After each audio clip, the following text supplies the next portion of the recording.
10 years of Marvel movies and a few years of hot toy collecting. I knew there was a reason for it. To finally put them on the shelf in this review. That's, that's why I bought them.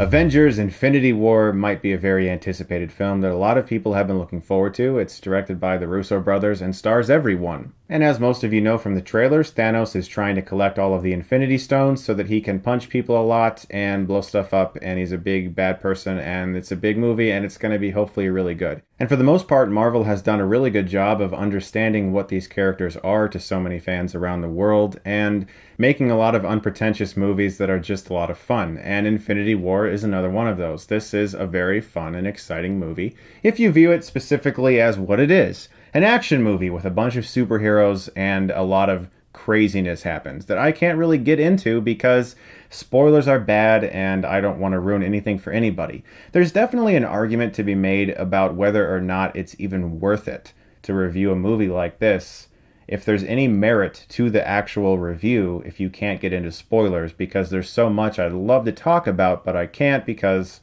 I don't want to ruin it for anybody. This is more of a recommendation because there's just so much I can't talk about, and I want to be tight-lipped about the things that occur in this film, and I don't want to ruin it for anybody, but I did see it today, all 2 hours and 30 minutes of it, and for the most part I enjoyed myself quite a bit.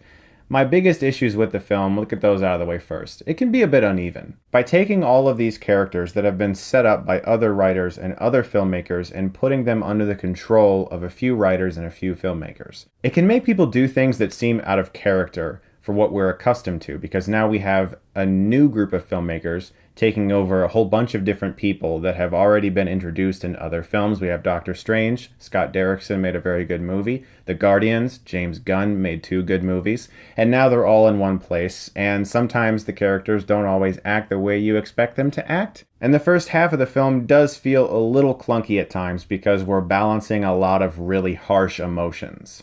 Different scenes are on whole different levels because there are so many people in this movie, and that makes sense when you have characters that are in different places, and some of them have never even met before. And this is a monumental task, and I have to give major kudos to the Russo brothers because I can't even imagine how difficult it was to balance all of this. I understand how hard it is to make just a tiny movie. A thing like this is just unfathomable to me right now. I can't even imagine the amount of effort and strenuous work that went into producing this movie that, again, I actually really enjoyed. That's most negatives out of the way, so let's get into the positives. Thanos is awesome. There are a few shots where the effects don't quite work, but for the most part, it's actually really impressive. Josh Brolin does an amazing job. This is a very scary villain where it feels like there's actual stakes. As soon as he appears, it doesn't really seem like anyone's safe, which is something the other Marvel movies were lacking. It's just really refreshing to have a Marvel villain that seems like he could do some real damage. There's no big island lifting into the sky and a bunch of heroes making sure they save the day.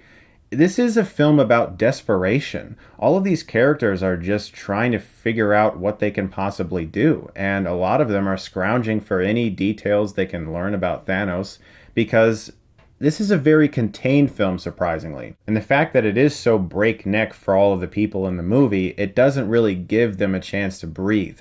And as an audience member, it doesn't really give us a chance to breathe either. As usual with most Marvel movies, the humor is on point. It's really wonderful to see these characters interacting. You could tell the Russo brothers and the writers, they picked character dynamics that would play off each other the best.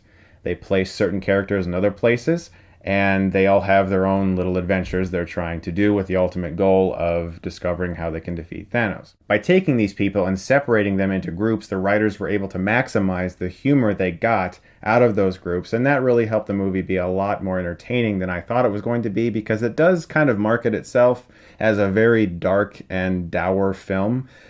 And yes, this is definitely more, I don't want to say gritty, but just more hopeless, I guess, than your average Marvel movie, but it's still very funny when it needs to be. When it comes to shaky cam and action films, very few filmmakers are able to pull it off well. The Russo brothers, I think, are some of the better ones with The Winter Soldier and Civil War, but here they actually dial it back a little bit. There's definitely more of an attempt to be more locked down and grander. This film was shot entirely on IMAX cameras at first, and so they definitely utilized that format because this is a huge movie, and every scene feels huge. But aside from those beat 'em up action scenes that everybody's waiting to see, which I admittedly had a great time watching, what kept this movie going for me were these characters, the heroes and the villain.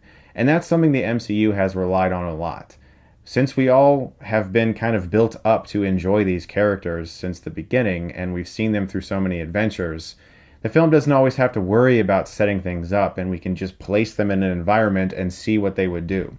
It's the same reason certain TV shows that have been so long running are successful. You can have characters that people really enjoy.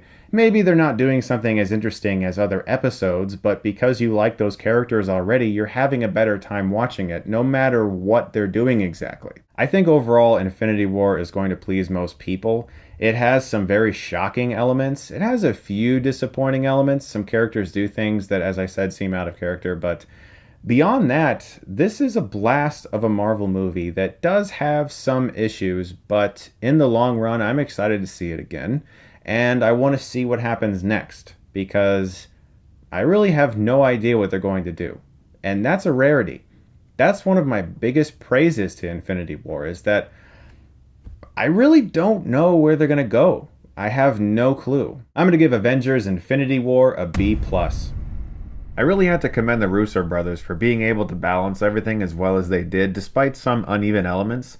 As you guys know, on my Quiet Place review, I have started a Stardust account. It's a place where I can upload my thoughts on trailers, episodes of TV shows, or movies, and I'm doing that there. And a lot of you have followed me, and it's cool to converse with you guys there. And like on my Quiet Place review, you guys sent me some thoughts about that film, and I included them in the video, and I was able to interact with you guys, and it's just a fun way to be able to incorporate you guys into my videos, and I have some reactions from Infinity War to go through now. Two big concerns. One, I don't want Thanos just to be an empty villain. I want him to have a purpose for what it is he's trying to do.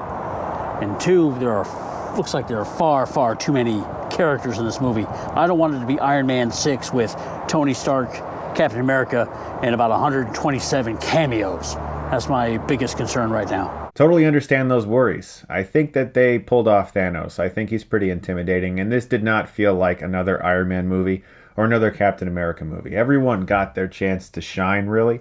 It wasn't just like, oh, hey, there's that person. Oh, hey, there's that person. Really, everyone got a nice amount of screen time to show us what they're worth. In all seriousness, I've been a Marvel fan since I was 3, since I watched Tobey Maguire's Spider-Man for the first time. I remember 2008 sitting in the theater, watching Iron Man 1 for the first time, little 8-year-old me. Here we are 10 years later with one of my most anticipated movies in a while, so let's get it. I still have the visual in my mind of the after credit scene of Iron Man. My friends and I were still in the theater, and we were talking, and we weren't expecting anything else to happen, and here comes Samuel L. Jackson as Nick Fury, saying he wants to talk to Tony about the Avengers initiative. And we all just kind of looked at each other like, wait a second, what? What's up, Chris? In preparation for this review, I got my cat that looks like T'Challa behind me. Say hi, baby. Say hi. I don't love me right now, but it's all good. There has been an unbelievable hype around Infinity War. I hope it becomes like a different movie, has a different feel, like, say, Black Panther and Spider-Man Homecoming feel. It still had the Marvel formula, but it still felt different enough. Hope it lives up to that expectation. Let me know what you think. Nice cat, man.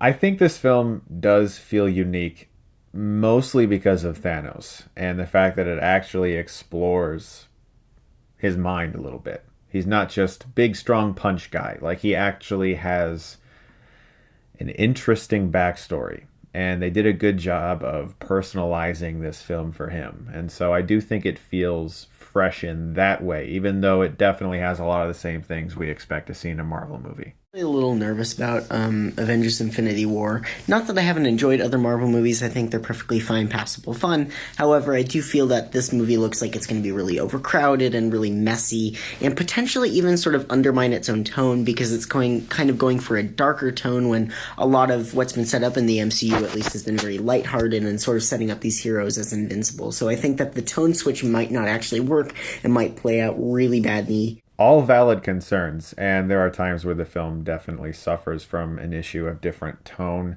But it's so hard because you're trying to be truthful to all of these characters and where they are in their lives. And since they're all from different films and they all have different backstories and different situations they're in, obviously they're not all going to feel the same way. And so the tone is going to be all over the place as we switch between these different storylines. And that's the struggle.